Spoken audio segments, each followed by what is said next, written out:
What is up, guys? Scott Barrett here with Neil Orfield. Really excited to debut our new show, Outside the Box. What is this? We're going to be thinking outside the box. We're going to be talking about GPP game theory. We're going to be talking about our favorite leverage plays. We're going to hit on the chalk. Do we want to fade them? Do we want to eat the chalk? Do we want to be nasty chalk eaters? Probably not, just because my guy who's joining me is the great Neil Orfield, who has won the Millie Maker on DraftKings, one of the highest scores I've ever seen. Plenty of other six-figure scores. Legitimately a phenomenal DFS pro. I am not a DFS pro. I wish I was. I am a fantasy football expert. I've been doing this for a living for a number of years now. Have had some decent hits, but nothing quite on par with Neil. And I feel like where I excel is giving out the player takes, and where Neil excels, he excels when it comes to how to play these plays, strategy, game theory. And so I'm really excited for this show, primarily selfishly for me to pick his brain and to try and get on his level. And hopefully you guys can as well. And I think it's going to start this week. I think I'm confident, Neil. I'm going to say it. I'm winning the Millie Maker this week. It's going to happen. Oh man, I thought this was my week. I thought that we had agreed that this is my week. You're going to win week 2, but yeah, we can do it either way. Yeah, no, you win week 1. I win week 2 and 3, and then week 8 it's back. We're doing a stake draft thing. Okay, that works for me. As long as I win it this week, I think I'll be satisfied. Yeah, no, the feeling is mutual. Very excited to be here with Scott. I feel like we are like the perfect partnership in that I've always used the Stokastic tools. I think that the Stokastic tools are, I would say, the best DFS tools in the business. But then you send me, you've got the data suite out this year, which is just on a micro level, looking at like really individualized stats, really breaking down the stats in an advanced way, in a really like going in depth in the data suite. I feel like you can provide a lot of great information for me. I think it's gonna be a great conversation. Just looking like generally the Stokastic tools, you can find kind of a lot of macro level things to look at for like just like ownership versus optimal rate, like stuff that is very simple to use for DFS. But I feel like there can be some nuance that maybe you can provide as well. So I think that you and I are going to be a great partnership, just looking at all the tools that both of our sites provide. And you know, I know you have a ton of experience in fantasy football in general and in DFS. I have a ton of experience in DFS, actually in fantasy football too, just not doing the content for it. But so I'm very excited to do the show with you. Yeah, and shout out to your podcast, High Stakes, where you interview a different DFS pro or high stakes player. That's been super beneficial to me, just hearing from some guys who have won millions and millions of dollars. I'll just sit down, take notes, and learn from that. And now I have you right by my side. So, you know, I really do think this is going to be our best year yet when it comes to DFS. Yeah, no, it's I mean, I love doing the High Stakes podcast. It's kind of like a dream come true to be able to just talk with DFS pros. The only downside is I hate watching myself. So like I love the conversation. I love being part of the conversation, being able to ask the questions, and then I never watch it back because I'm like, I don't want to watch myself in a show. That's the downside of being the host of the High Stakes podcast is I don't really want to rewatch it. So I just learn what I learned during the conversation, and hopefully I remember a lot of it. Well, I've got a Google Doc with some notes, so maybe I'll have to send that over to you because you can't rewatch yourself. That would be helpful for me. Yeah, tell me all the things that you learned from listening to all these pros, because I'm sure that I forget a lot of it as we go. Scott, I know I messaged you before because I wasn't sure if you play Survivor, but I know this is a DFS podcast. Don't worry, guys. But I've been really intrigued by playing Survivor. I've been playing Survivor for years. This is the first year that I'm not actually in any like big large pool Survivor stuff, so I figure I got to get it in just by talking about it. So I wanted you to tell me who would you pick in Survivor this week? Yeah, so I haven't played Survivor in years. The first time I played it, I was maybe 10 or 11 years old. My dad worked at Morgan Stanley, and he had a like an office pool thing, and he knew I loved football, so he just made me one, and I just dominated. It came down to me and one other guy in like week 10, and the guy got fired. And my dad like called him up. He's like, "Hey, it's just you and my son. You want to just split the pot with him?" And he was like, "Nah, I don't want to. I could beat this 10-year-old kid." And it went for another 6 weeks or so. And I ended up winning it all. So I got like $4,000 when I was 10 years old, which was pretty awesome. incredible. Fourth, I mean, when you're 10 years old, I remember winning $2,000 betting when I was in college, and I was like, this is life-changing money. Like this is so much money. $4,000 as a 10-year-old had to just like rock your world. That's an insane amount That of was money. awesome. We also did like a fishing tournament with my dad once, and my little sister. You have to enter like $10 to get in the fishing pool, and my dad was like, "Screw it, I'll just throw in for Scott and Jackie, my little like 7-year-old sister who was on a Minnie Mouse pole. We all had like professional rigs, and Jackie was on a Minnie Mouse pole, and she caught the biggest fish, and she got like $800. So like I don't know, we were pretty lucky as kids. That's pretty awesome. So just bringing in the money right away. Which we'll be doing this week for all viewers. Neil, do you want to? Exactly right. Okay, so all right, what do you want to talk strategy here? I think obviously you kind of start with the teams with the highest spread, the biggest favorites, which you look at the top. It's Baltimore at home versus the Texans. Argument against the Ravens is like you probably want to save them because if you pick one team, you can't use them again. And Ravens are a pretty good team, so you might want to save them for later in the season. I don't think that's the case with the Washington Commanders, 7-point favorites against the Cardinals. You have the Vikings, 5.5-point favorites against the Buccaneers, Jaguars, 4.5 at Indianapolis, Seattle, 4.5 versus the Rams. So I think you're really picking from between those 5 teams. What would your favorite be, Neil? Yeah, so for me, honestly, I think it mostly comes down to those first 2 that you mentioned. I think it comes down to, do you want to just play the team with the biggest spread in Baltimore, which I don't hate doing. Like I think that there is some merit to the idea of just like play the team that's going to win this week because you don't know what's going to happen going forward. Teams that like right now, like as you said, like you want to save Baltimore, and I agree with you, by the way. But the argument against it is if Lamar Jackson gets hurt, suddenly Baltimore is not a team that you're gonna want down the line. So I do think there's some like merit to just like play to win this week. But for me, so the reason, so with that in mind, I think it comes down to you're either playing Baltimore or you're playing Washington this week. I do think that I'm leaning towards Washington for the reason you said, that like you're definitely not saving the Commanders for later on in the year. It's I play to win this week, but like within reason. And in this case, where one of the 2 teams that like has the highest total is a team that you're never going to want to use again, yeah, I'm going to use that team. So for me, it is the Commanders this week. Do you see it any differently? Yeah, so I want to approach this sort of like, this is the GPP outside the box game theory perspective. Yep. And so we like fading the chalk and gravitating towards leverage plays or contrarian plays because, well, what happens if a 50% owned player flops? And let's say you have someone who's inversely correlated with them, you stand to gain such a potent edge. And so when 70% of the field are picking the Washington Commanders, I'm picking the Arizona Cardinals. You're taking just kidding. Just kidding. So I think you're right. I think like Washington's like the obvious play. Maybe if you're in like a mega tournament pool, you would just pick whatever the second most likely team would be. I presume the Ravens, where you just want to get lucky and hope like Arizona doesn't even know who their quarterback is, but right. You never know. Like I'm not too high on Washington. So I think you nailed it. I think it's between those 2 teams, and Washington definitely makes the most sense. Like when are you ever going to feel this confident about Washington again? You won't.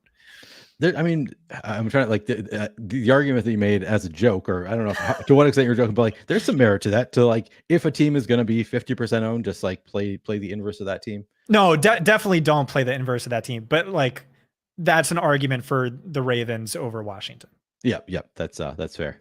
All right. Well, I just wanted to talk about that because that's one thing that's not on my plate as Stokastic. Nobody. All right, so here's what you want to keep track. You want to do our of own course Survivor? We're going to keep track. Yeah, absolutely. All right, I'm taking Baltimore. You're taking Washington. All right, sounds good. Well, what happens if I get it wrong? Like, is the segment done if one of us gets it wrong? Well, then you owe me $10,000. Then I owe you $10,000. All right, fair enough. No, I'm not paying that, guys. I know we had our own Josh Engelman on Stokastic. I think on a stream told somebody that he would make a bet with him, and then this guy came after him, and it was like, no, I was joking. So I want to be very clear. I'm not giving you $10,000. Right, yeah, I'll be very clear as well. Yeah. Yeah. All right.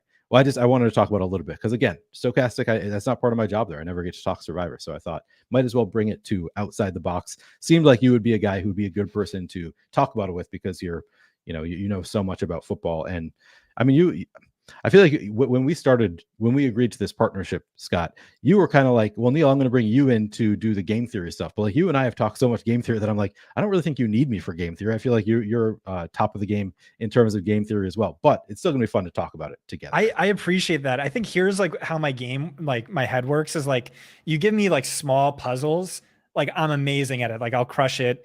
I think like legitimately I'm probably the best or one of the best guys when it comes to redraft game theory, upside wins championships, best ball game theory. And then with DFS, there's something about it where it's just like my brain gets overloaded and I kind of like freeze up.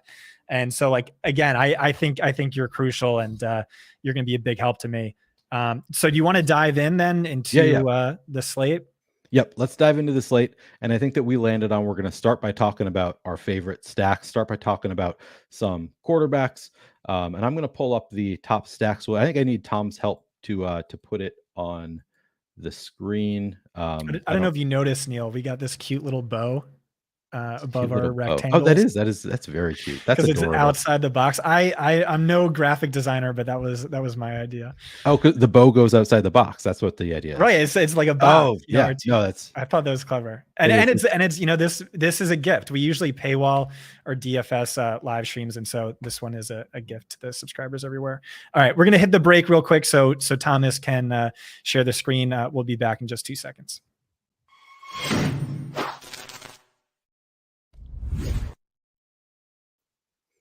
Cool. Okay. I had no idea how that was going to go. Yeah, right there. How long it was going to be. All right. So we've got the tools up. We have, I have the top stacks tool pulled up, and the idea, so the idea that I had, Scott, is we would start, I actually, a segment that I did last year on one of our shows on Stokastic that we're not doing this year. We start with the chalk. So this show is called Outside the Box. We're going to talk about our contrarian plays, but I want to start by just looking at, the highest owned plays on the slate for each position and see if you're okay with the chalk, if you're willing to eat the chalk, or if you are fading the chalk. Of course, today there's only one team that's chalky, so it's not really as far as stacking the quarterback goes. The only team that we have over 10% ownership, you can see it here, is the Chargers. We have them at 10.6% ownership, so still not really even all that chalky. But I want to start there, Scott. Are you fading the Chargers? Are you playing 10% plus of the Chargers? What do you think you want to do with the Chargers this week? This is immediately where I'll need your help. Here's how I'm thinking about it and how I was taught. So like 2 weeks ago, looking at the slate, I'm like, glaringly Justin Herbert is the best quarterback play of the slate for tournaments. I've been pounding the table on him all offseason. He was like the best DFS quarterback his first 2 seasons in the league, scored 30 plus DK fantasy points 28% of the time. Last year, injury plagued campaign, he was never right, or week 1 he was okay, week 2 on he was never right. He didn't have his left tackle, the wide receivers were all hurt, and he had a donkey offensive coordinator, now replaced by my guy, the GOAT, Kellen Moore. So excited. I also think stacking with him is easy. I think it's definitely Keenan Allen. I think redraft players got this wrong all offseason. It's obviously Keenan Allen, who is being talked up as the new CeeDee Lamb in this offense, the featured receiver. One of their beat writers hand-tracked receptions in training camp. Keenan Allen had twice as many as the next closest player. And then the bring back, also obvious, Tyreek Hill, maybe Raheem Mostert if you want to get weird. But here's how I was taught about this is like, well, if it's the most obvious play and it's drawing massive ownership, what you do is you need to find reasons to be off of it. And then the reasons to be off of it are fairly compelling. So the Dolphins had a bottom 3 secondary last year. They gave up the 3rd most schedule adjusted fantasy points per game to opposing quarterbacks. But now they've got defensive coordinator Vic Fangio, who like you cannot understate how incredible this guy is. Like defensive coordinator GOAT. I think like immediately Miami is like a neutral matchup at worst just from adding Vic Fangio. And it's worth noting that Herbert has struggled against Vic Fangio throughout his career. I wrote it up in one of my articles. It was something like 16 fantasy points per game against Fangio and like 19.9 against everyone else. And then on Miami's side, what's Tua's biggest issue? It's when he deals, well, besides the deep ball, is he's not great under pressure, and they're without their left tackle. And if you look at the on-off splits without Teron Armstead last year, it was like Tua Tagovailoa was top 3 in EPA per play. Without him, he was bottom 5. And so those are the holes you would want to poke in this play. And like that's what you're supposed to do, right, Neil? Like if you make a counter argument and it's compelling, just move off of it because it's what everyone else is doing. Yeah, no, so I really like that general strategy of, so we to your point about Vic Fangio. So like Vegas knows that they brought in Vic Fangio, right? So like it should be accounted for in the projections to an extent, to the extent that it matters. However, because this is a new change, like there is so much volatility when things change. So we don't really know how the Miami defense is going to adjust for Vic Fangio. Vegas is saying maybe they haven't improved them. I mean, at least that would be my takeaway from the lines, the Chargers having the highest implied team total on the entire slate. My take would be maybe Vegas is not really anticipating a huge change here, but like Vegas can't predict the future, right? So there is just, I think there is a lot of volatility in the play. And typically when I think that there is a lot of volatility, that's kind of hard to account for, I'm usually inclined to fade the chalk in those instances. So I think that, yeah, I'm 100% in line with your analysis. The only question is like, are they chalky enough that we want to get away from? Like, I don't really feel the need to fade the Chargers at 10%. If they were at 20%, I think that it would be a big fade for me. I feel like at 10%, I'm still comfortable playing them. What do you think about that? Yeah, that's where I needed you to come in. I did also just want to mention too, like the Chargers really made Tua look pretty bad last year. So that's also another, defensive matchup where, like you said, it at the very least increases volatility. But yeah, so what do you do with a 10%? Like I said, like I think this is in a vacuum, the best quarterback to stack on the week, but 10% isn't insane. So like, do you just like, all right, screw it, I'm going to be 40%? Or do you say, all right, well, I'll be in my small field single entry, I'll play him, but I won't play him in the millie?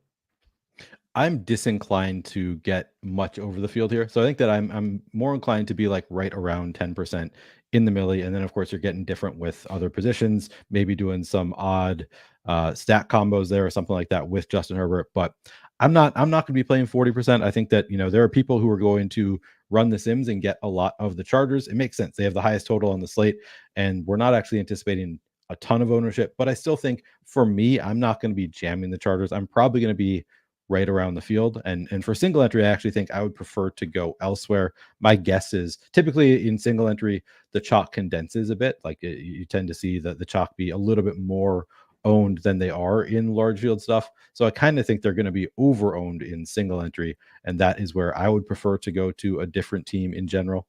How about you? Do you think you would be inclined to play the Chargers in single entry, or do you think we can find another team that might be a better fit there?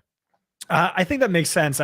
But like my goal for this season was to like embrace upside a bit more. Like I said, I feel like I have a bad read on it for DFS. So like I'm sick of like constantly finishing the green, but not really profiting, like never finishing top 0.001%, but always finishing like top 5%, or at least at an inordinately high rate, which is always true for me. And like, so now I'm trying to learn from the best, learn from the great Neil Orfield.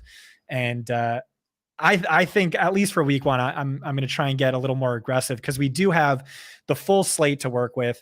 And I do see an edge because like, I've been doing best ball analysis, fantasy analysis all off season. And I think a lot of, fish come out to swim in week one. And so I think there's things I'm convicted in that the field hasn't yet acknowledged. So I have edges in other areas rather than just go to the obvious play that everyone else is on.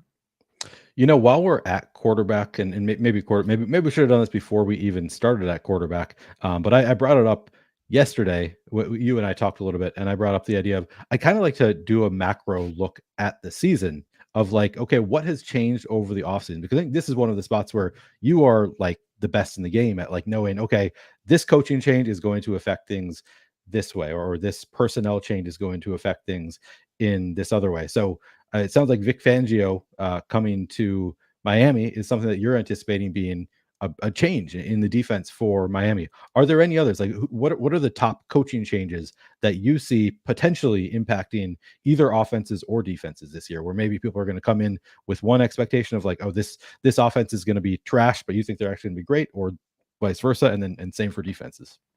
The two that definitely come to mind is like one, Kellen Moore, which I already touched on, just pushing the ball at such an aggressive way, high tempo, fast paced, high A dot. And like, that was the Achilles heel for Justin Herbert, was like these stupid, pointless, short dump offs to Austin Eckler. I'm sure he loved that because like he's super into fantasy and like PPR cheat code. It just did nothing for the offense. And so Kellen Moore comes in. All right, we're getting rid of that. We're pushing the ball down. This guy is like a golden haired Greek god with like a cannon for an arm. Yeah, we're going to throw the ball deep. We're going to bring in Quentin Johnston. Every player has remarked, I can't believe how fast this offense is, which is insane because Justin Herbert just had the third most dropbacks by any quarterback in NFL history. So now it's like, what, he just like smashes the all-time record. Right. And so that's a big one. The other one is new offensive play caller Todd Monken for the Ravens. Greg Roman always was the slowest paced offensive coordinator in football, the most run heavy, the most conservative.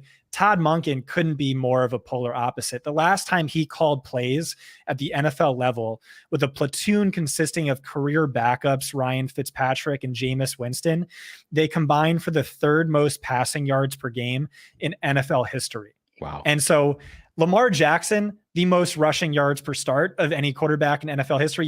You just combine that with like Todd Monken's career norms, and you have a 35 fantasy point per game quarterback, which is insane. The added Odell Beckham Jr., the added Zay Flowers, Rashad Bateman is back and fully healthy. They're planning on running a lot of 11 personnel. The big thing about that is like, that's such a cheat code for quarterbacks. Like, it's crazy how efficient Lamar was running in 12 personnel, but in 11 personnel, you spread the ball, spread the field out a bit more.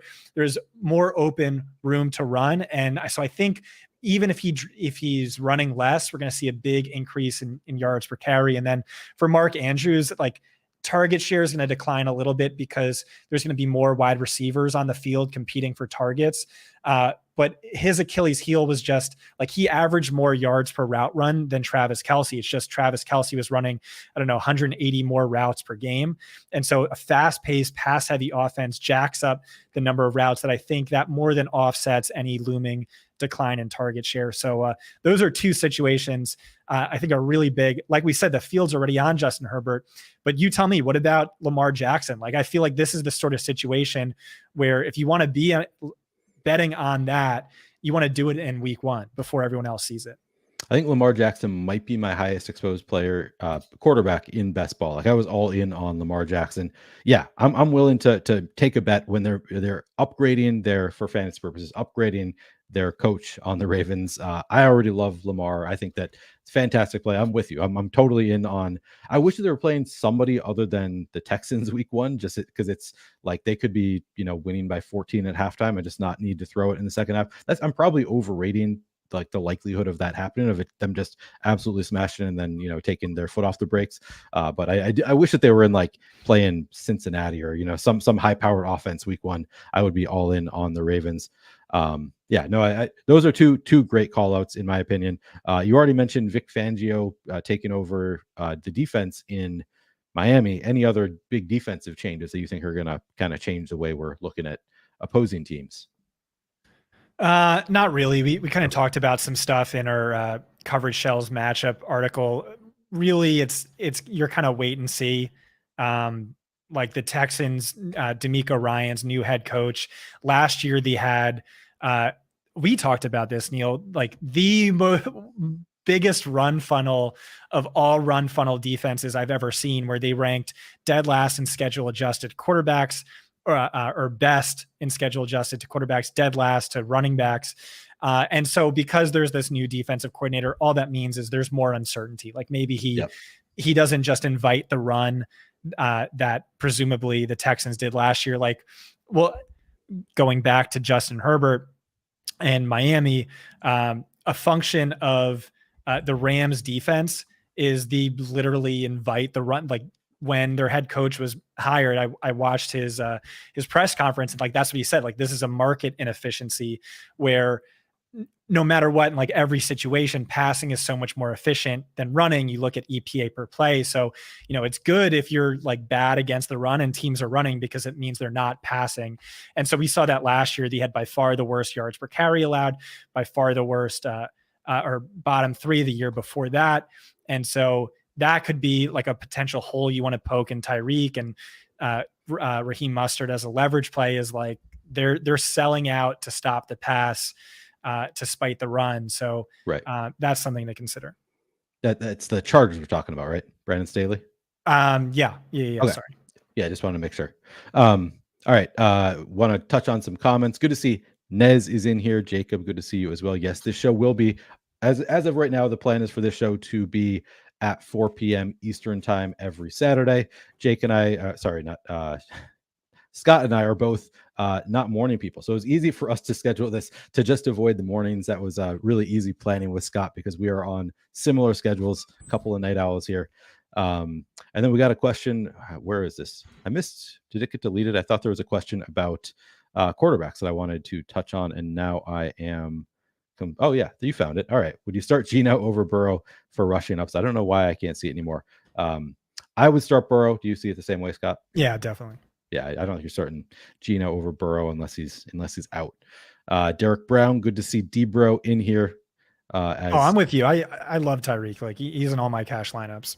Just saying, like theoretically, it's an outside the box GPP show. So yeah, we're poking holes. Poking holes. Are you playing any cash games this week on DraftKings or on DFS sites? I mean, I really spend most of my time on GPPs, but I'll make cash lineups just to like measure my success and have some skin in the game. I never play cash, but every year in NFL, I have multiple friends tell me, no, you need to play cash early on in the year in NFL because there are so many fish out there just playing awful lineups that there is really huge edge. Maybe I'll play a little bit of cash this year, but historically I never do either. I was just curious if that's something you're doing.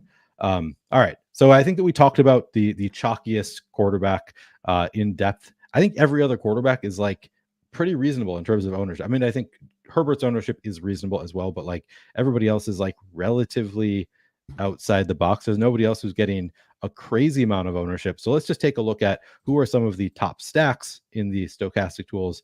You already kind of mentioned Miami as a team that, maybe you poke a little bit of holes in there, but we only have Tua coming in at 5% ownership, 12% chance of being the top stack here.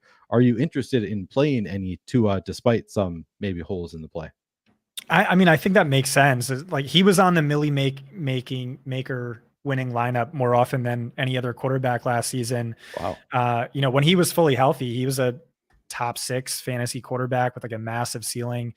So I think that makes sense. I just think like instinctually, like just trying to find ways to fade the top game of the week for tournaments. Yeah. I see Ugly John Daigle in chat saying play Jalen Hurts, damn it. Is that still his name on Twitter, D-Bro? By the way, happy 40th birthday to Happy D-Bro. birthday, D-Bro. He's just over a month younger than me. I got a month on D-Bro. I just turned 40 in July. Now we can do the I'm a man, I'm 40 bit from I forget his name, the college football coach. Good to turn 40. Happy birthday, D-Bro. All right. Moving on to any interest in playing? I mean, some nice positive leverage here on Kirk Cousins and the Vikings. It's kind of an interesting spot because I don't really know what to expect from the Vikings in terms of who is Kirk going to be throwing the ball to outside of Jefferson. Like last year, TJ Hawkinson came over and was just a target hound the whole time he was in Minnesota. He signed a big deal, so I think that he could be once again like the kind of the number 2 receiver. But they also, they drafted Jordan Addison pretty early. Jordan Addison looked great in the preseason.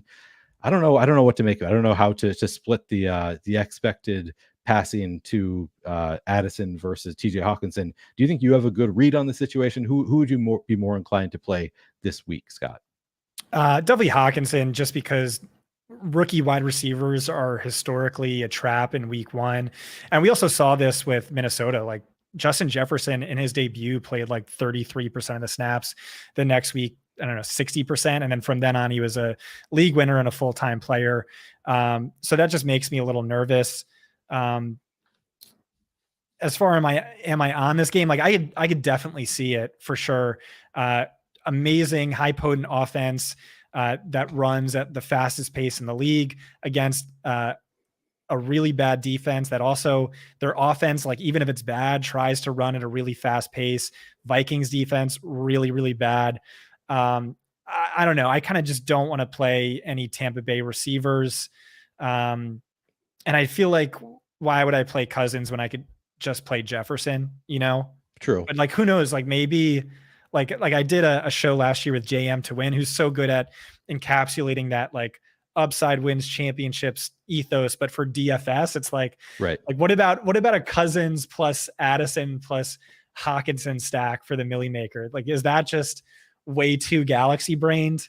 It has to be, right? Or I don't know. I don't think it's too galaxy brained at all. Like, there is no reason that Justin Jefferson has to be the guy when they've got good weapons across the board. Like, so, I mean, don't get me wrong. I love playing Jefferson this week, but like, I don't think that it's too galaxy brain to think, what if they just end up being like Jefferson is double covered and they end up just like, okay, if you're going to double cover Jefferson, we'll throw it to our other great receiving options in TJ Hawkinson and Jordan Addison. So I'm fine playing a stack without the number one receiver. You prefer to have Jefferson in there, but he's also like, maybe Jefferson puts up 28 fantasy points and Jamar Chase puts up 34, or I guess even better would be somebody cheaper putting up 34. But no, I don't think it's too galaxy brained. I think most of the time you do want to have the number one receiver in there, but I think that I'm fine having some stacks with secondary options and hoping that they're the guys just instead of the chalkier number one option. All right. We're getting a lot of questions about different quarterbacks, so we'll keep moving down the line. I think I'm interested in Kirk just because of the positive leverage here. I'm a sucker for these tools. They've done me well in the past, so I'm going to continue to play the leverage game when there is more than just a little bit of leverage. Like if it's 1% leverage, maybe I don't need to play it. But I think any of these guys where I have like significant leverage, I'm going to be playing some this weekend. Moving on to the third one, and this is one where maybe we want to look at the your data on fantasy points as well, because Cincinnati, like the Cleveland defense, doesn't like immediately jump out to me as a defense that I want to target. But Cincinnati looks good in our tools, 6% projected ownership to Burrow, 11% chance to be the top stack. But also then I pull up your wide receiver cornerbacks matchups, and I look at who has the best matchups this week. You have Jamar Chase number 1, T. Higgins number 3. Jamar Chase facing Denzel Ward, T. Higgins versus Martin Emerson. Does this stand out to you? Like, am I using your tools correctly? When I look at this and I see, oh my God, they look like they have incredible matchups and they have Joe Burrow throwing to them, I'm like, I just want to jam in the Bengals. Am I wrong to think that? Yeah. So if you look at any like projections, like who has the best secondaries this year, the Browns are going to be top 10 anywhere you look. Like PFF had it this way. This tool, or wide receiver versus cornerback tool, is based off of last year's numbers. Yep. And so Denzel Ward, historically one of the best cornerbacks in football, was awful last year. He was horrible. And you see that a lot with cornerbacks. When I was working at PFF, we did a number of studies looking into like what are the best, like the most important positions in the NFL, trying to figure this out for like how teams should allocate their salary cap. And cornerback was showing up to be like one of the top 3 or 4 most valuable positions in football. The only issue with that was it's also the most volatile year over year, where you could have a guy top three, bottom 7, top 3. And so maybe he was hurt. I know he had some concussion issues. Maybe he's dealing with injuries, but like he was awful last year, but should be good this year.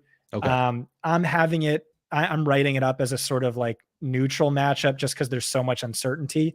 But I mean, it's also Jamar Chase, where I'm not really going to worry too much about the opposing cornerback. In some cases, a shadow could even be better. That's typically true of him because that means you're not being double covered or getting safety help over the top. So like, yeah, one-on-one with any cornerback, that's probably a good thing for Jamar Chase. And then what about T. Higgins? So if you think that it's possible that Denzel Ward maybe just had an off year and he's going to be back at full strength this year, T. Higgins also third on this list with Martin Emerson on the other side. Do you think that that's a bump to Higgins if Denzel Ward is covering Chase and maybe and he's locking Chase up. Like, could Higgins be the guy that you need in that case? Yeah, he definitely could be. I'm just approaching it like Jamar Chase is just the absolute alpha. Sure. His rookie season, like top 5 fantasy wide receiver, but he was like neck and neck with T. Higgins in terms of first read target share last year. While Jamar Chase had like a broken hip for 6 weeks out of the year, he smashed T. Higgins in first read target share. So like, to me, it's not really a 1A, 1B. It's Jamar Chase is the alpha. So if I'm investing, it's going to be Jamar Chase.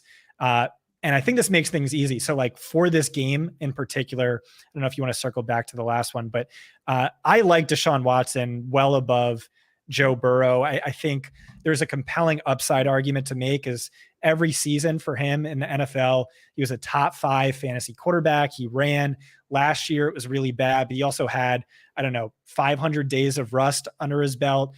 He had a brutal strength of schedule, a brutal weather stretch over the span where like every game was 25-mile-per-hour winds and snow and 5 degrees. And so that's like the upside argument, which like you want to be making for tournaments. Also as the second best game environment of the week, but really what it comes down to is not only that Deshaun Watson's cheap, only $6K, but it's that his top 2 receivers are crazy cheap. Like Amari Cooper should not be 5,800. Yeah. He's like priced as, the wide receiver 25 when he was like the wide receiver 15 on Underdog all off season. And then Elijah Moore, one of my guys, only 3,800. So I think like an easy stack here would be Watson, Cooper, Moore, Jamar Chase.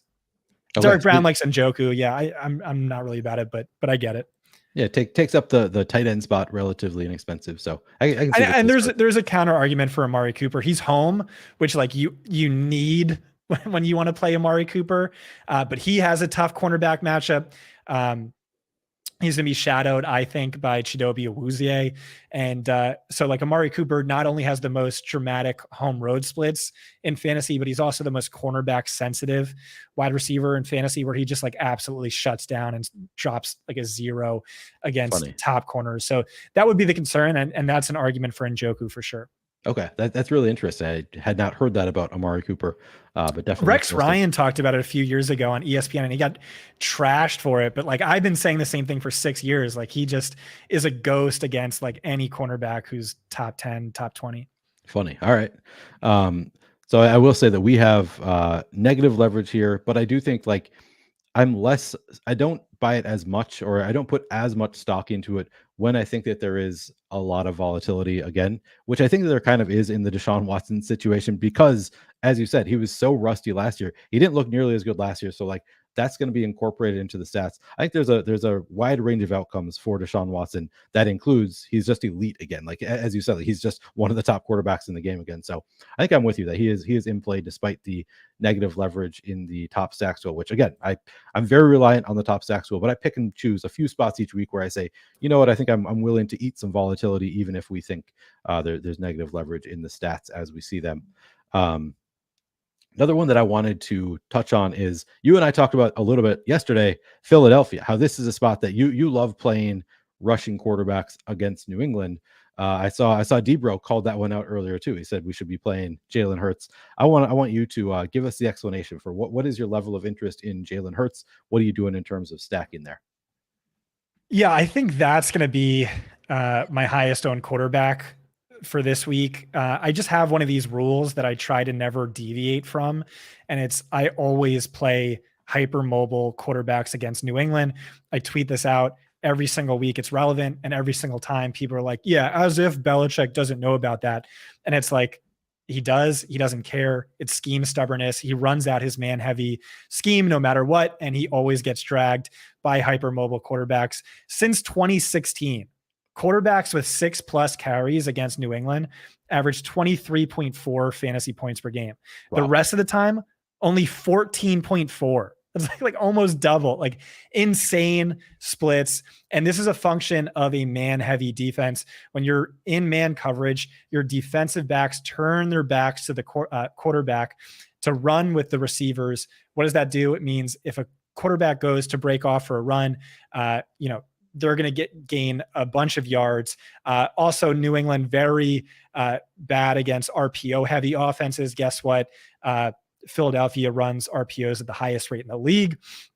And I think the stacking options are obvious.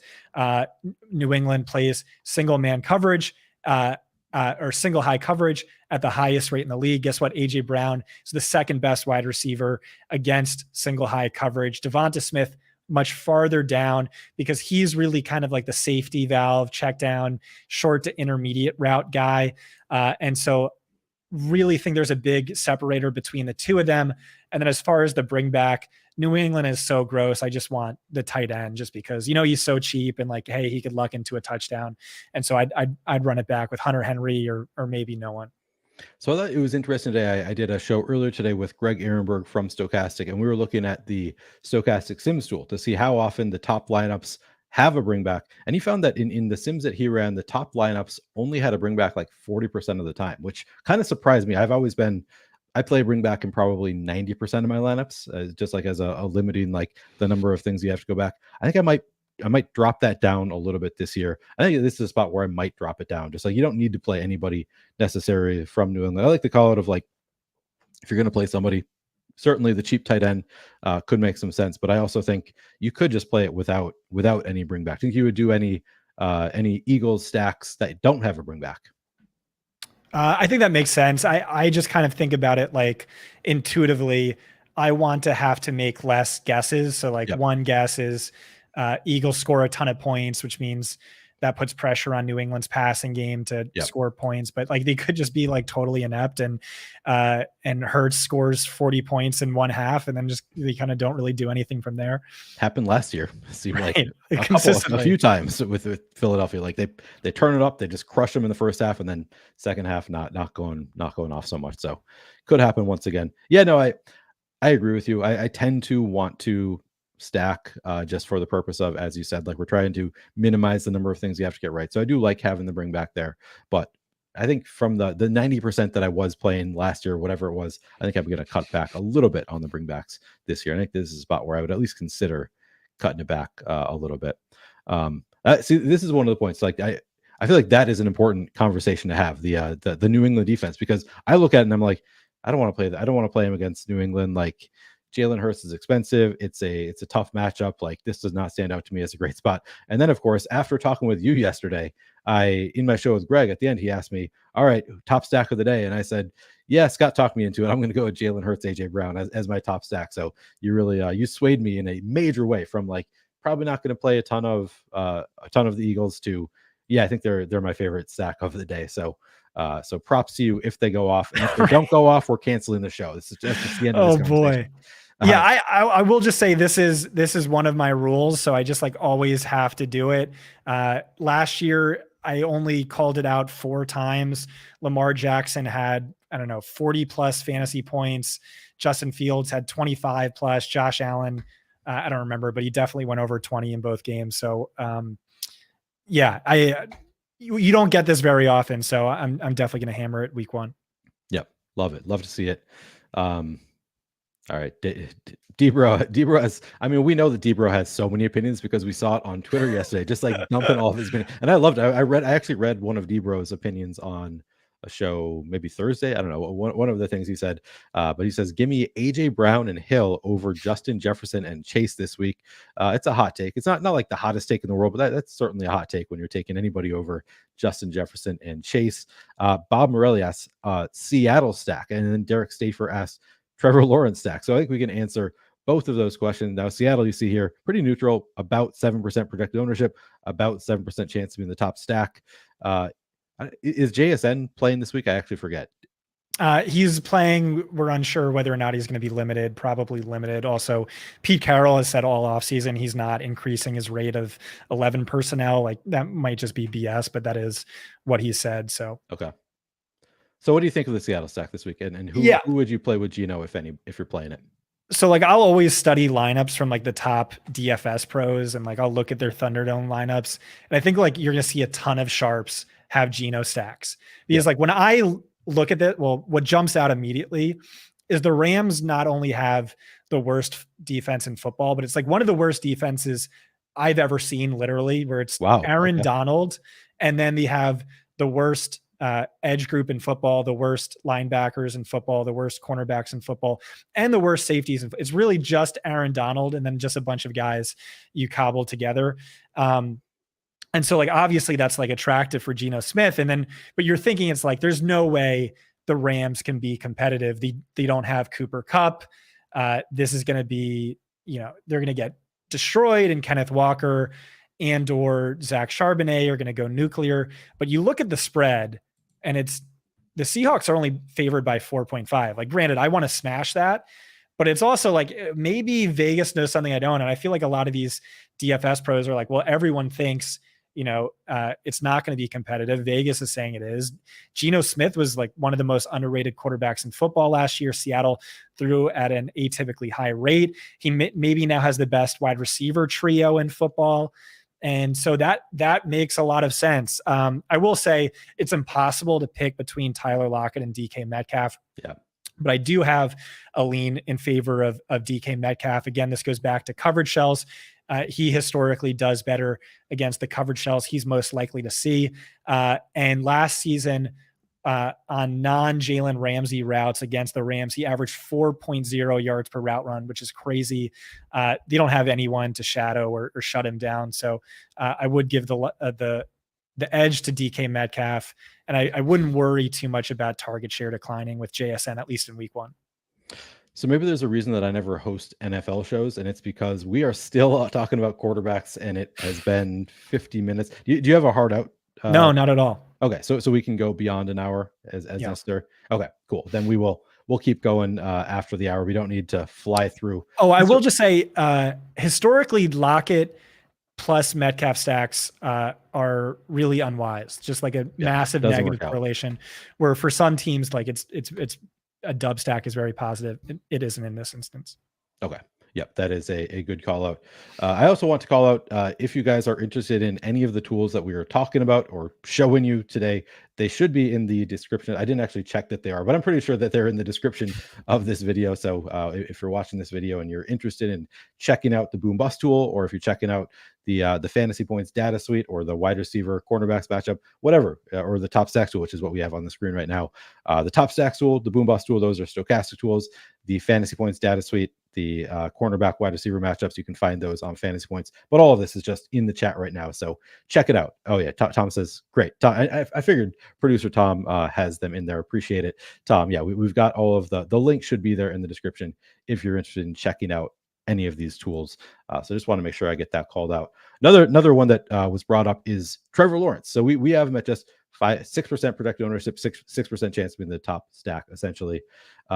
That's another, like, I kind of think Jacksonville might take another step forward. Like, Trevor Lawrence was like the hottest thing since sliced bread, and last year, like, it showed. Like, they got rid of what's his face, the bad coach, and they brought in a better coach, and now Jacksonville, I feel like, is going to continue to progress. Of course, they had Calvin Ridley, but it's hard to know exactly how things are going to break down week 1. How do you feel about Jacksonville this week?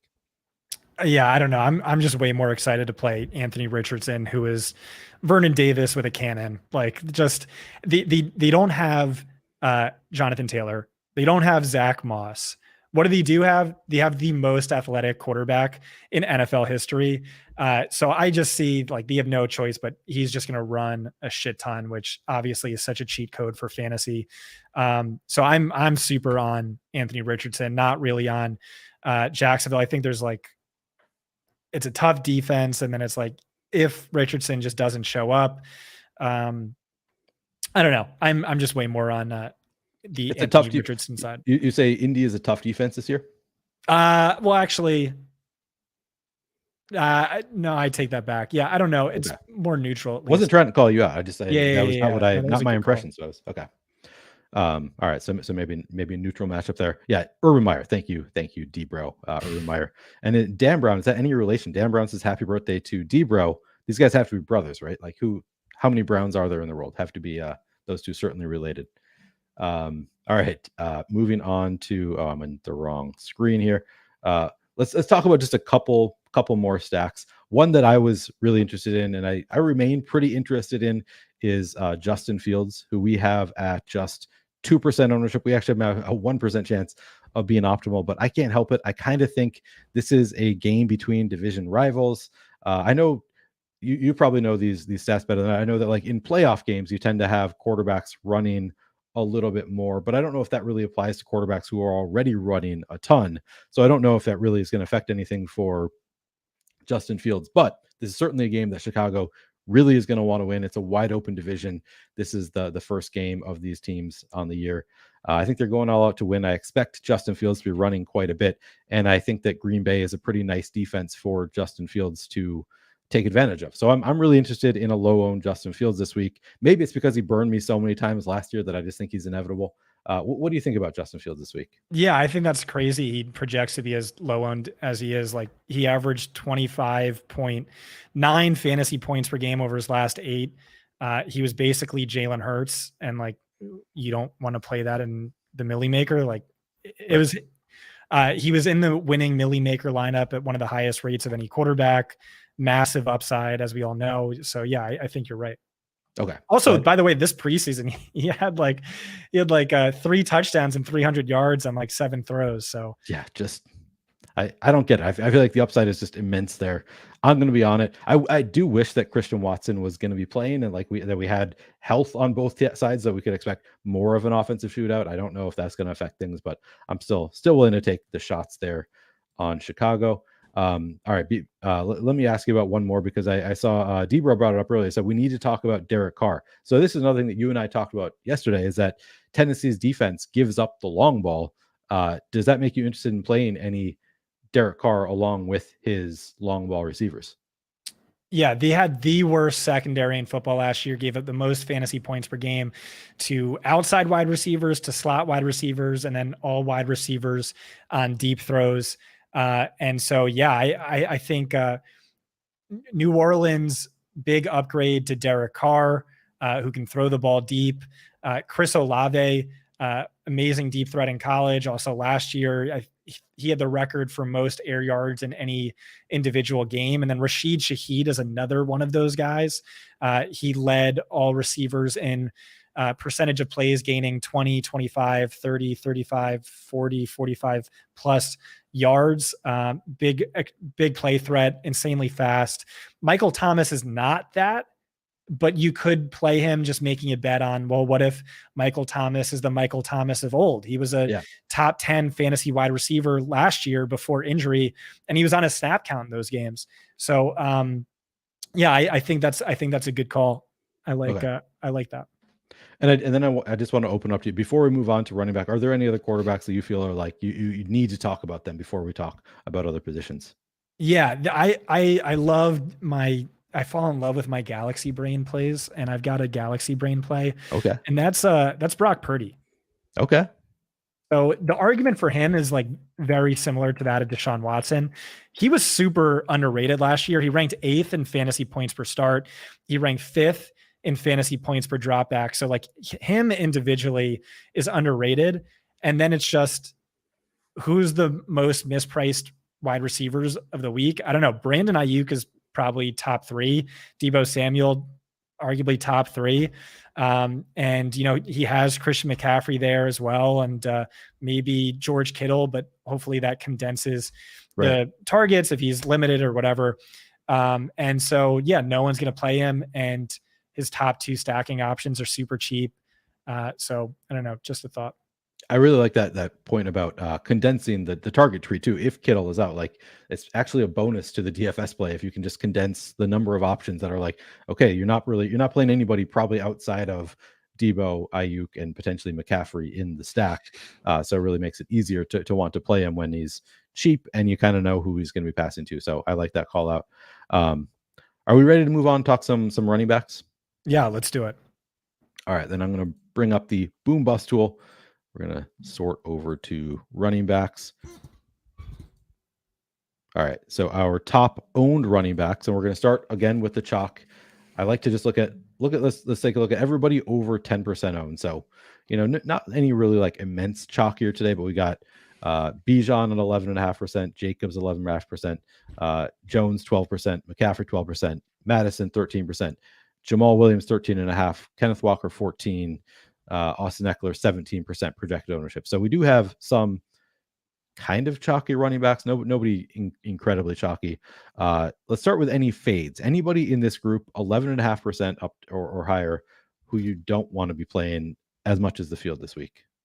I don't know, close to all of them, but like definitely Jamal Williams. He's Okay. not good at football. Like, why was he signed? He was signed because he cries before every game, and He's like a locker room guy. Exactly. Tennessee was top 3 against running backs last season, and 5,100 really isn't all that cheap. So he's an easy fade for me. Plenty of guys in that range I like a lot more. You guys have Samaje Perine, low owned. He's the same price. Miles Sanders, only 500 more. Rashad White is like maybe my favorite running back play of the slate.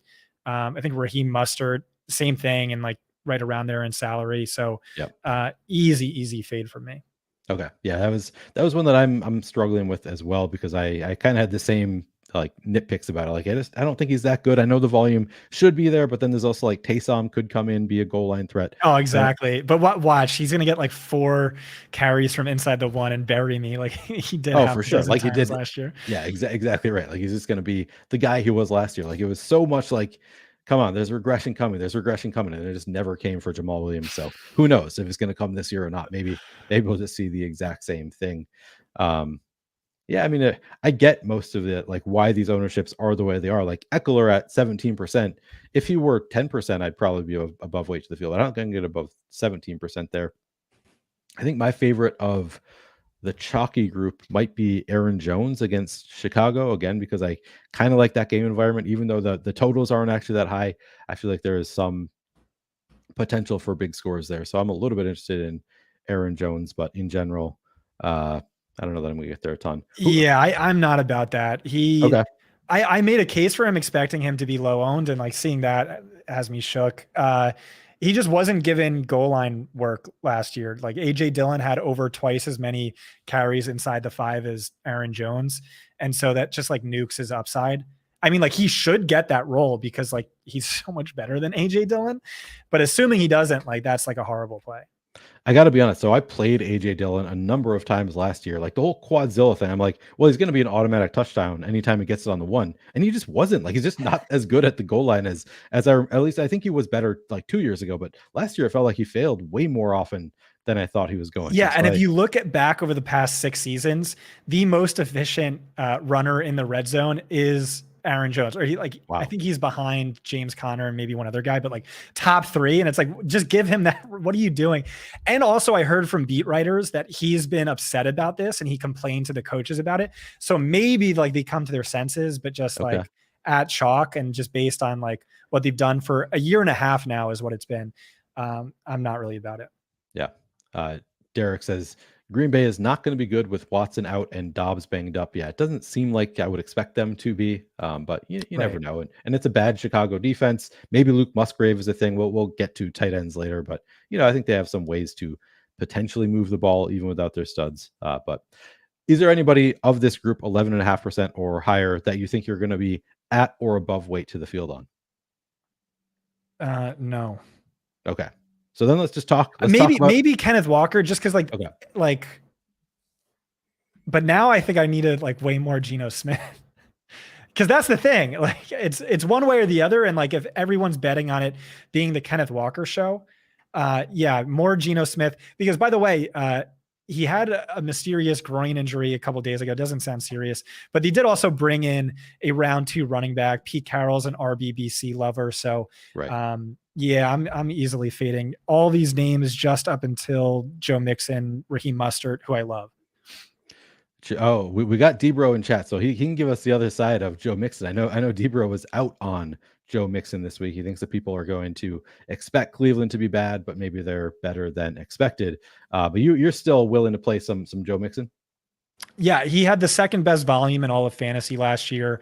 And now Samaje Perine, who averaged 8.1 XFP per game, is no longer with the team. So could have the best volume in all of fantasy. Even if you don't think he's very good, like that's still what you want to be chasing. Sure. It's a potent offense, capable of scoring a lot of touchdowns.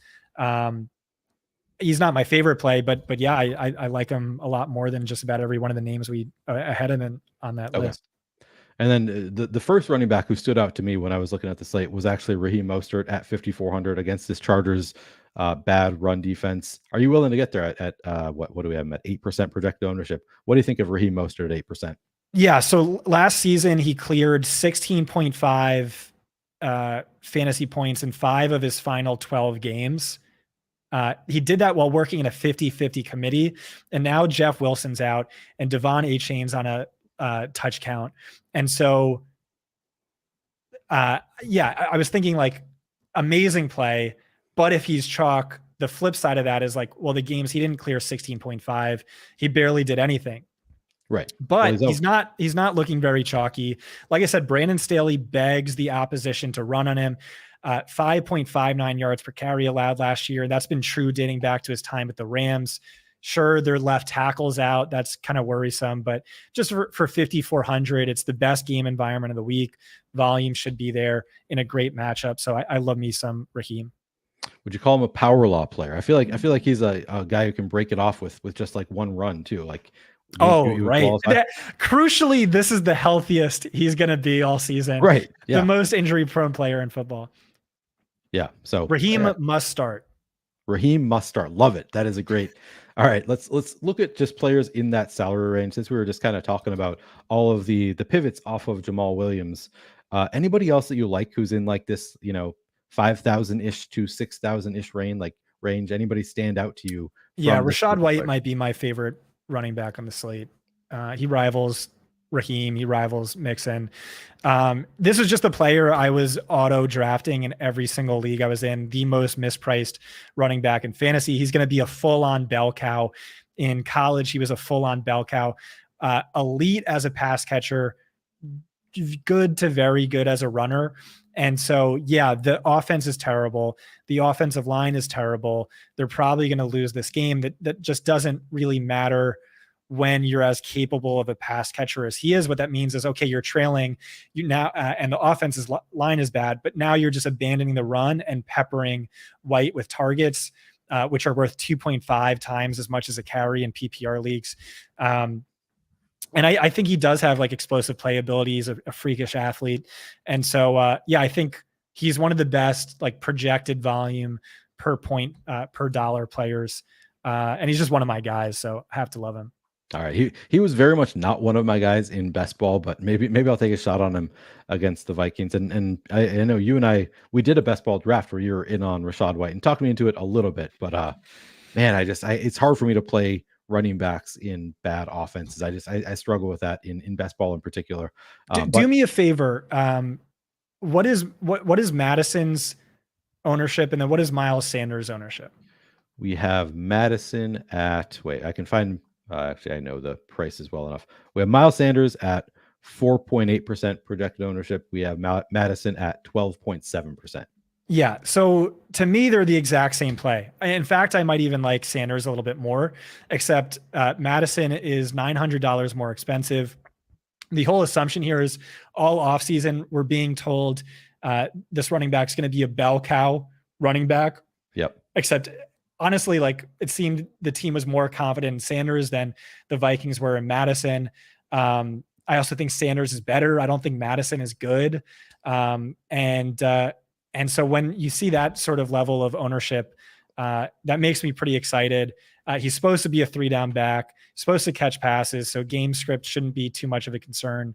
I think that's an exploitable edge. Yeah, I think Sanders is one of the guys that I was in on in best ball as well. I think that he's certainly in this matchup with Atlanta at 5,600. I'm with you. I think he looks really interesting. Like if you just take the coaches at their word, like that, he's going to be a bell cow back. He's going to get the receiving role. He's a smash at 5,600 against Atlanta. So I'm with you on Sanders as being a great play. Madison, dubious. I agree. Like this is a little bit too much ownership for me for Madison at this price tag. And I agree with you. He's nothing special as a running back. He's, I'd say, a little bit worse than Dalvin Cook. I don't think he's a terrible running back, but a little bit worse than Dalvin Cook. So a little bit of a downgrade there for the Vikings. I see Debro. Yeah, go ahead. I will say on Mustard, right? Like he is the best leverage play from that, or maybe it's Jalen Waddle. I think it's between those two guys. Yep. But it's like theoretically, everyone is going in on this one quarterback with his stack options. What is the way that fails is like maybe or just assume he fails, and then it's like perfect game script for Raheem to just like crush this defense that is just a sev against the run. I don't know. So I think that's an added bonus I wanted to mention because this is the GPP show. Any other chalky quarterbacks where you can single out either their running back or the Oppo running back? That's a good question. I have to look at the chalky quarterbacks here. And I mean that's really the only chalky quarterback is. Yeah, you're right. You're right. So it's a little bit maybe hard Nick Chubb. Yeah, I suppose you could play Nick Chubb. But yeah, who, by the way, has could have the best volume he's ever had in his career without Kareem Hunt, with Jerome Ford only just recently back. But that's a FanDuel play. Another FanDuel play, I have to say it, Galaxy Brain play of the week, Rashad Penny.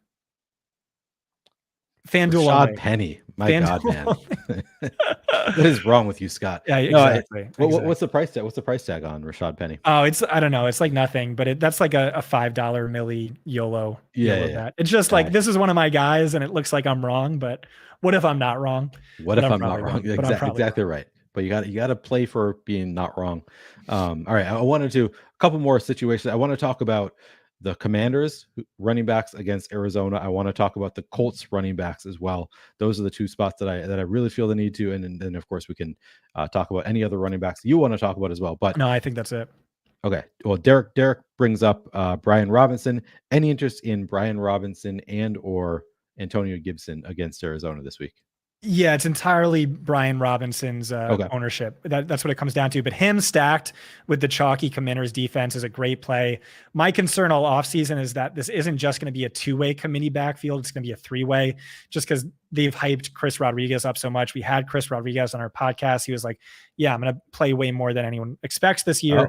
EB loves me. Like, not that I'm exaggerating a little bit, but it's like very worried about a three-way committee backfield. But yeah, he is the early down workhorse against a bad defense in a game. They're favored by 7 points. Everyone wants to play the defense. And so what is the ownership? Only 4.7? 6.6. I believe this is the ownership column. So 6.6% projected ownership. Yeah. So he's a great play. I'm kind of just a hater, so I probably won't play him, but like, I think he's a great play. You're not a believer in a comeback story. I mean, he got shot in his lower half before the start of the season last year. Comes in looking a little rusty, but now he's back. He's fully recovered from getting shot. You know, I want to believe in Brian Robinson. It's really just projecting volume. It's like Antonio Gibson's gonna get all the high value passing down targets. He's gonna get some carries. Maybe Chris Rodriguez also gets some carries. And so that's just my concern. But like, it is. Yeah. If you're ever going to play him, like, this is the perfect week for it. Like, I don't know that Washington's going to be favored by more than 2 points again the whole season. Do you think Antonio Gibson is a fade because they should win the game pretty easily? Don't really need the passing. Yeah, that it would just be game script is unideal for him. Yeah. All right. So Brian Robinson, and then let's talk about the Colts a little bit. I know. If Debro is still in chat, I'm sure he is excited to talk about Evan Hull. But Deion Jackson actually had a lot of success last year when he filled in as a starter. I don't know what to make of the situation between Evan Hull, Deion Jackson. It looks like Zach Moss is not going to play, so that really helps as far as the committee goes. What are you thinking as far as the Colts running backs? Yeah, so again, I love Anthony Richardson, but it's also like they have a 20-point implied point total. I think it opened at 19. Yeah. Hard to like anyone beyond Richardson. He should be the bell cow. But it could be a committee with Debro's guy, Evan Hull. He's not going to be catching any passes because I don't think hypermobile quarterbacks historically don't target their running backs. Shane Steichen didn't, at least with Jalen Hurts either. The whole argument with him isn't like really what he does. It's is it that like the high priced wide receivers were what you needed to take down a tournament, right? And he gets like 14 and hits value. Like, that could definitely happen. Yeah, absolutely within the range of outcomes. Who do you prefer between Evan Hull or Deion Jackson? Oh, definitely Deion Jackson. They told us he's the starter. So okay, so it's pretty clear there. And still, at least currently we don't have him for a ton of ownership. I think that we still have Zach Moss in here, so this will change by tomorrow. But I don't think Deion Jackson's going to be like super chalky. Maybe I'm misreading the situation and he'll get there, but we'll have to pay attention to ownership tomorrow. Any other running backs that you want to talk about, Scott? Yeah, where do you have Samaje Perine? Where do we have? Let's see here. Because he projects really well. Or at least on some other sites, I don't know what to do with him, but yeah, okay, that's not egregious. The thesis here is Javonte may or may not be limited. Like every injury expert says he should be. The team saying, well, he's a freak of nature and he's like heals faster than Wolverine. Right. But it's Sean Payton is like the running back guru. A Sean Payton coach team, the running backs collectively have ranked top 2 in fantasy points per game in 9 of his past 11 seasons. So if Samaje gets a little more work than we're expecting, he's the RB1 this week, which makes sense theoretically. Or even if he's in that Alvin Kamara, Darren Sproles, Pierre Thomas role, he's just someone I wanted to mention. I don't know. He's someone I'm going to play, but he's someone I wanted to mention. Yeah, 5,100 is an intriguing price tag at the very least for Samaje Perine. So then I take it you're not on 5,700 Javonte Williams? No, probably not. Okay. Yeah, I think that we've covered all of the most interesting running backs. Trying to see if there's anybody else that like jumps out at me. But we're already past an hour, so we can move on to wide receivers. I mean, we already talked about stacks, so I think that we covered largely the wide receiver conversation. But if you have any other wide receivers that you want to talk about that stand out to you as great plays that we haven't already talked about, or that you want to reiterate, who do you like at wide receiver this week? Actually, let's start at the top of ownership once again. Anybody over 10%. And I don't know if you have this open. I guess I can read it too. But Amari Cooper, Jalen Waddle, Deebo Samuel, Keenan Allen, Christian Kirk, Calvin Ridley, Mike Williams, Chris Godwin, Chris Olave, Jamar Chase, Justin Jefferson, Tyreek Hill. The only wide receivers that we have in double-digit ownerships. Do you see any of these and think that guy's a clear fade? No, honestly, this is this is like just about the order I have them in my article, except heavy fade on Chris Godwin, fade on Mike Williams. I just vastly prefer Keenan Allen. Fade on Christian Kirk. He wasn't on the field in 12 personnel. I think like Calvin Ridley cucks him as the new alpha. I like Ayuk over Deebo, but I also like Deebo. And then that's about it. Yeah, everything else looks really good. All right, and then as you say, everything else looks really good. Who are your favorites among these chalky guys? Anybody that you think that you're going to be above weight to where the field has them? I don't know. I was hoping all of them, but you just threw a wrench into that.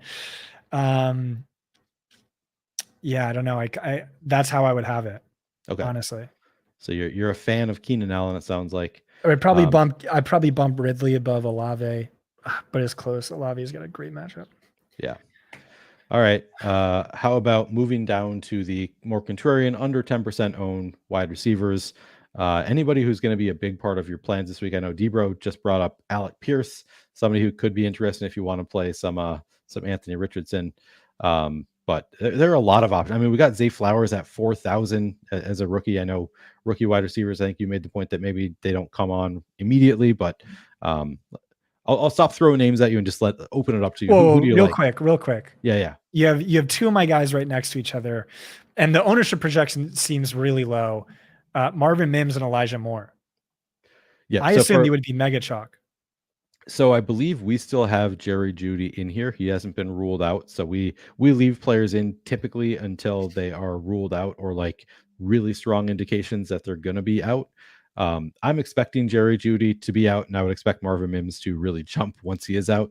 So I think that this is just a function of, we still got Jerry Jeudy in there. It'll adjust tomorrow. He'll be higher owned than 2.4%.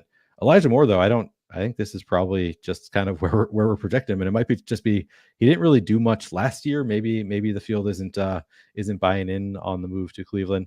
It is week one. Like it's really hard to, I think, predict ownership accurately in week one. Obviously our team does it better than I ever could. But wouldn't surprise me. Like if this were an over under on 2.4%, I'd certainly take the over on Elijah Moore. But I don't know. You think he's going to be pretty chalky? He should be. He will be on my own lineups. It's just like I cannot play one of my guys. Like I was I've been the world's biggest Elijah Moore truther for a number of years. Like I was like, this is the next Percy Harvin. You know who compared him to Percy Harvin over the offseason? Head coach Kevin Stefanski. So, Oh, wow. Okay.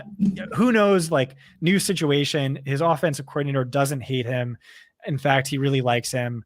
I don't know that he has like tournament winning upside, but like I'd set the over under on catches at like 4.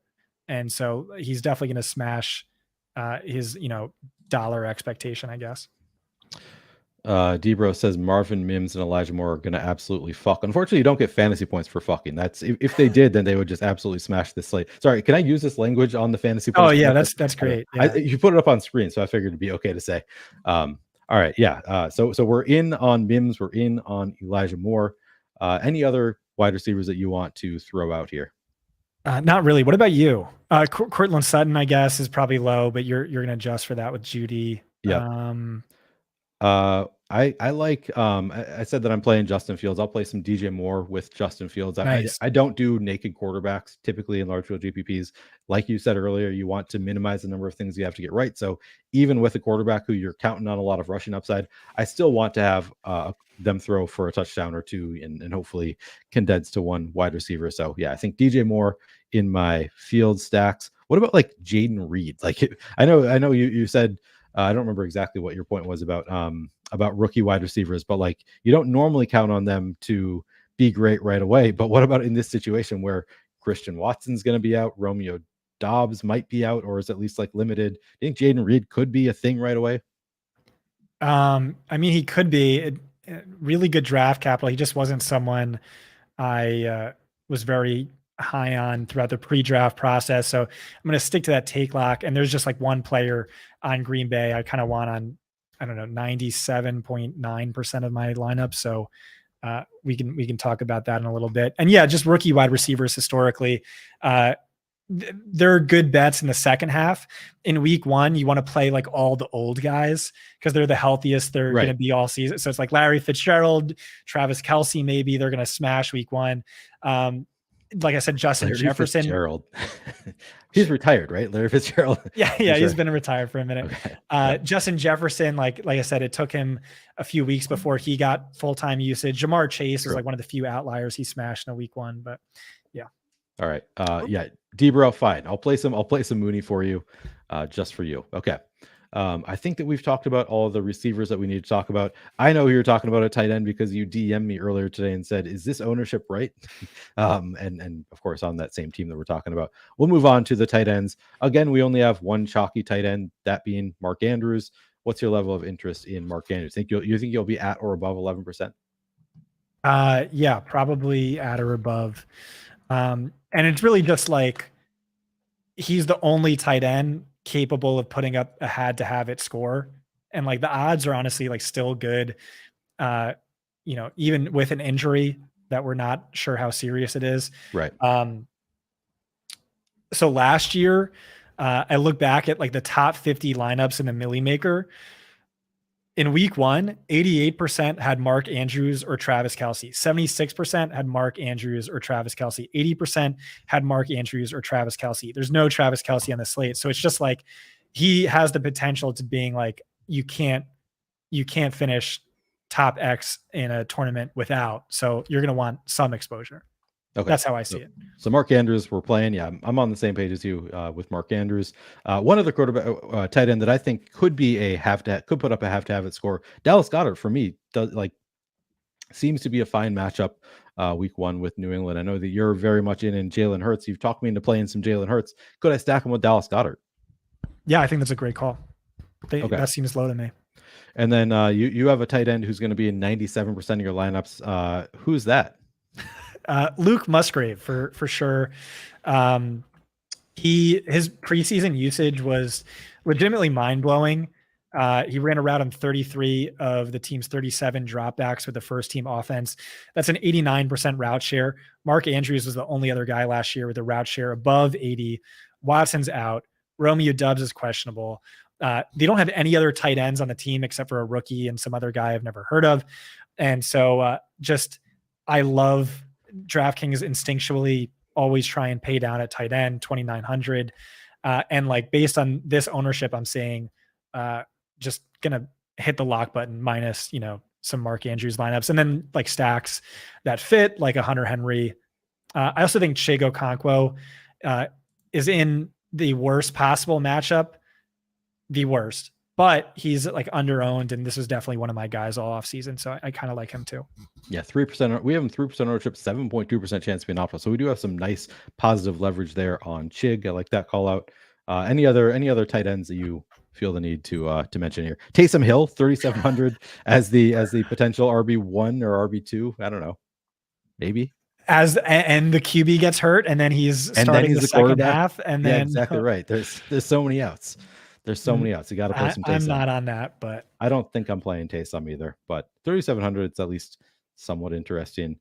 Evan Ingram with the new big deal. All right, I think we've talked about. I said on my show earlier that it's like, I think you just like you can play basically almost any of these tight ends. Play them with the quarterback, play them as a run back to the quarterback, play them where they make sense in your lineup. It's really, really hard for me to want to take a huge stand, but you're taking a 97% stance on Luke Musgrave. So I guess you're more willing. You have your guy. I don't think I have like a smash tight end this week. I like Gerald Everett against Miami.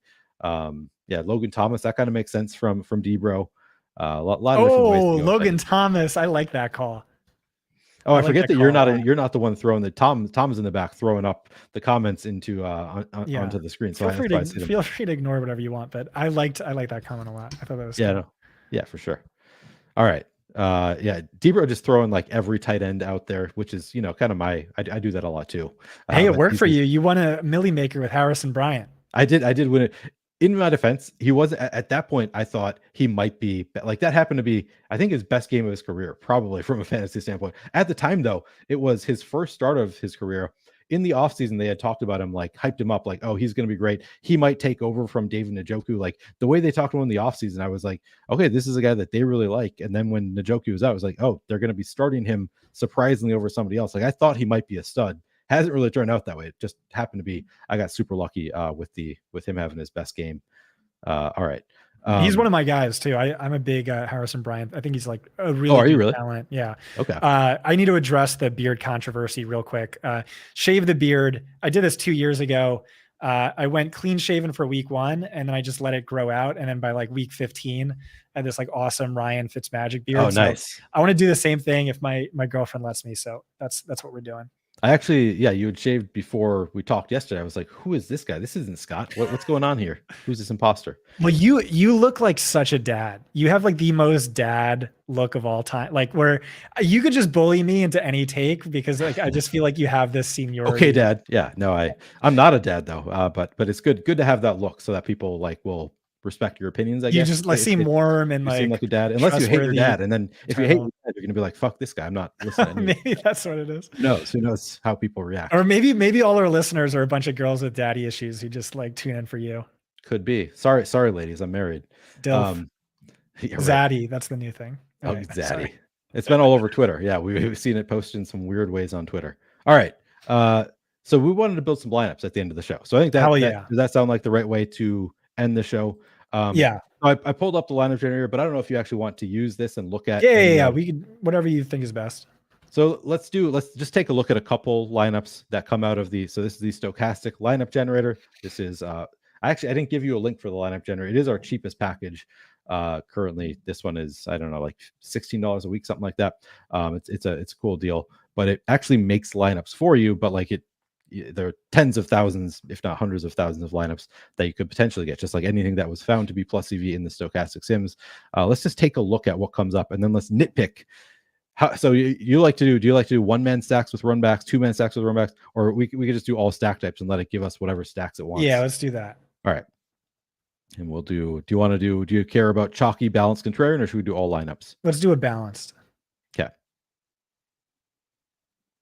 All right, so first lineup we have here looks like it is a double stack. Justin Herbert with Mike Williams and Josh Palmer. We have Tyreek Hill as the comeback. So we've got the double stack with the comeback. Kind of a chalky start here with 11% owned. Herbert, we have Hill at 20%. We have Williams at 12%. Palmer is just 2%. So he actually brings down the ownership quite a bit. We're using that chalky Commanders defense. We got your guy Miles Sanders in here. We didn't even talk about Najee Harris as a play. Tough matchup, right? They're playing San Francisco, if I'm remembering correctly. Yeah, I'm not a Najee guy. So I'd want to take Njoku. him out if we did this. Okay. Njoku's fine. All right. So Najee, he's 3%. So part of the benefit of I get Najee in this that, lineup yeah. is the low ownership. Let's see if there's anybody else who's like relatively inexpensive that would fit in here. So he was 6,100. I didn't actually check. Oh yeah, we used the full 50. So we need somebody 6,100 or lower. I think I'd like to start from scratch and Okay. build like what you think a really good Millie Maker lineup looks like. Okay, let's do that then. We can't do it here on this screen using the lineup generator, but that's a fine approach to me as well. I wasn't sure exactly what the easier approach would be for us, but I always enjoy building a lineup from scratch. I was, obviously before I became an Opto Bro, I was a hand builder. I do enjoy building out a lineup. Yeah, let's talk it over. So should we take this screen off and just talk about lineup? Yeah, sure. I could present my screen and we could do something. Sure, let's do that. I think we got to cut for a second. So hold on one Sounds second. good. Thomas. All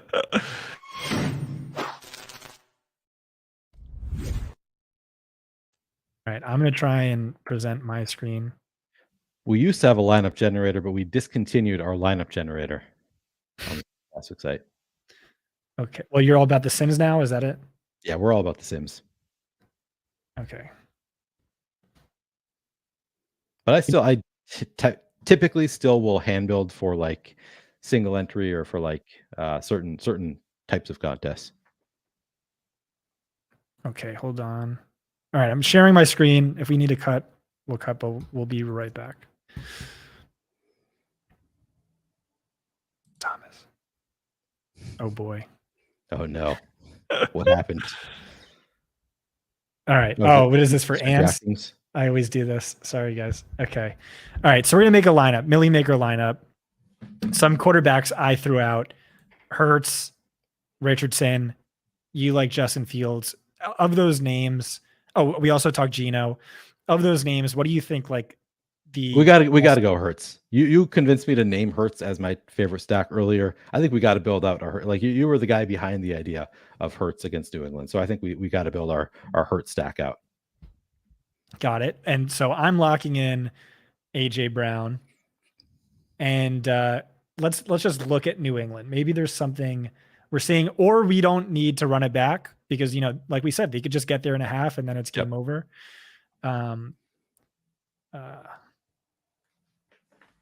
Ramondre, it's a little expensive for me when I just think they get curb stomped. Juju and his exploding knees. No, thank you. Devontae Parker, I would like, but he's hurt. What about Kendrick Bourne? Oh, you like Hunter Henry? Yeah, Kendrick Bourne. Honestly, I just kind of like. He's just a guy. Yeah, but no, I get I'm it. just checking to see if he had any spike weeks against defenses that were similar to New England last year. Let's see. He had one 100-yard game against Cincy, and then he did nothing all year. So no, he's not on my radar. Hunter Henry, I just think he could luck into a touchdown, which is kind of all you need at the tight end position. Him and Mac Jones were neighbors, and there was the neighbor narrative because like he scored a touchdown in like 7 straight games. But like, me, I also like Musgrave a lot. So we could circle back on tight end and just if need be. Okay. I like that. I like that plan. Well, if he fits in there, then we'll fit him in there, but let's not force the run back. All right. What about at running back? Who are we playing in our running back slots here? I talked about Rachaad White. I talked about Joe Mixon. I talked about Raheem Mostert. I think Raheem makes sense if we're going to do a LAC Miami fade lineup, or if we wanted to play like Keenan Allen, we could go Waddle and be sort of unique, and like Hurts just beats Herbert through his legs. I like the idea of playing Mostert. I think that he's a pretty good leverage spot in non-Miami lineups, non-Tua lineups. We want to go crazy and consider Vic Fangio? No, I guess they're something to keep in mind, maybe, or maybe that's too crazy. What about you mentioned Miles Sanders earlier, another running back. Who do you want to throw in here? I'd rather pick out wide receivers, I think. Okay. Just because. Oh, do you want me to pick out the running backs, then you pick out the wide receivers? Is that what we're saying? I mean, we could do whatever. I just I'm figured happy to do that. I would go I would Miles rather Sanders if I'm picking a running back, go Sanders. to another cheap running back, and then give you more options for expensive receivers. Yeah, so I just think I definitely want some wide receiver. Like I want to be paying up for wide receivers and not running backs this week. Makes things a little tricky for us because AJ Brown and Hurts are expensive. Right. And so can we afford a Jamar Chase? I would say probably not. It's tough to have both Chase and Brown with Hurts. What about a Ridley plus Olave? Like, could that be unique? Or people just picking one? If we can fit them both. I mean, we're down to 47.20 per play. Should we put a defense in there so that we have a better idea of what we actually have left? I guess we have defense and tight end, which we'll put Henry in there, and we'll pick a defense. You want to go Carolina? We can do that. There's some nice correlation there with Sanders. I think that makes a ton of sense. I also think Desmond Ridder, like his college tape, is like one of the worst college tapes of any quarterback drafted as high as he was I've ever seen. So I don't hate that. Okay. Is Brian Burns back? I should have checked that. I don't know. All right. Maybe Tommy can fill us in. Okay. So we've got 5.8 remaining. Let's just say Elijah Moore will be our cheap guy for now, and we could always pivot. I mean, you said that a certain tight end was going to be in 97% of your lineups. You didn't even put him in the tight end slot. That's another cheap option. You could go double. Right, we'll do that. You're right. I was saying you could even go double tight end. Oh, I thought you just never do that. What do you think? No, I think that's incorrect. I'm totally happy to play double tight end. I think that's a narrative that people like. If it makes sense, if it projects well enough, I'm totally happy to play double tight end. I don't do it a ton, but like when it works out, it works out. Like tight, there's no other position where you get a tight end, you get a player that you can play for 2,500. So I'm fine with playing double tight end. So if we did this, we can go Jamar Chase plus your choice of Ridley Olave. Yeah, that's a beautiful thing. We can do that. Do you want to do that? I don't know what makes the most sense from a Millie Maker lineup. Like, are we unique enough?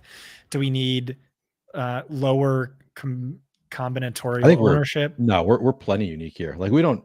Who's the chalkiest player in this lineup? Do we have anybody reaching? I guess Chase maybe over 10%. Right. But otherwise, I don't think we have anybody who's hitting 10%. I think we're fine. Real quick though, do we think Henry outscores Elijah? Do we think he outscores Mims? Yeah, see, I'm thinking you're right. We could just get rid of the bring back completely with Henry and just go with like I don't mind. I don't hate the idea of just playing. We didn't talk Mingo. Mingo, I guess, has leverage. Good point. Yeah, Mingo is another play that I like. Let's just see what that does. Higgins, I guess, doesn't make sense. Nodom asks, why is Stevenson a fade getting stomped when they will just feed him targets, which are worth 2.5x more? Hey, that's a good one. Yeah, I just don't think like the touchdown equity is there. Like I just don't see them really like moving the chains at all. Like he could rack up some cheap PPRs. I just don't think the touchdown, although I just made that argument for Hunter Henry. So maybe I'm just a hypocrite or something, but yeah, I just had that price tag. I think there's better plays. Yeah. I think there are two. So we have 7,000 left over at flex. We could play Stevenson on this lineup. We could. That's the funny thing. We just talked about the reason we're not going there, but like he does fit and he does make sense for the lineup. It's probably not the way I would go, but definitely make a case for it. Well, what about Metcalf? Go? You said I liked I said I liked Metcalf. Yeah, let's throw Metcalf in there. Do we play him over Olave Ridley? Ooh. There's no reason we can't. There's no reason we can't. I think this is a plenty unique lineup. Yeah. Okay.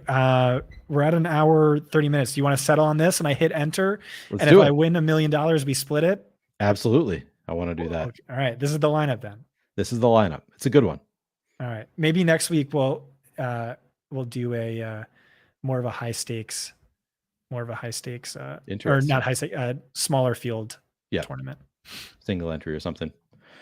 Well, so I was technically the host of the show, but you opened the show for us. So do you want to close this out here too? Oh, yeah, thank you.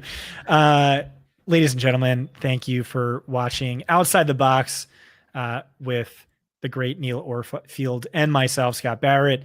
If you're not subscribed to Fantasy Points, go to fantasypoints.com. Check us out. If you're not subscribed to Stokastic, go to stokastic.com or check out all the links in the description below, and give Neil a follow on Twitter. Neil, what's your Twitter? At PlayerQDFS. And thank you everyone for watching. We'll be back next week at 4 p.m. and I'll have a stack of $1 bills amounting to Just $1 million $1 behind me. Yeah, to Nice. celebrate. So thanks again, everyone. See you next week.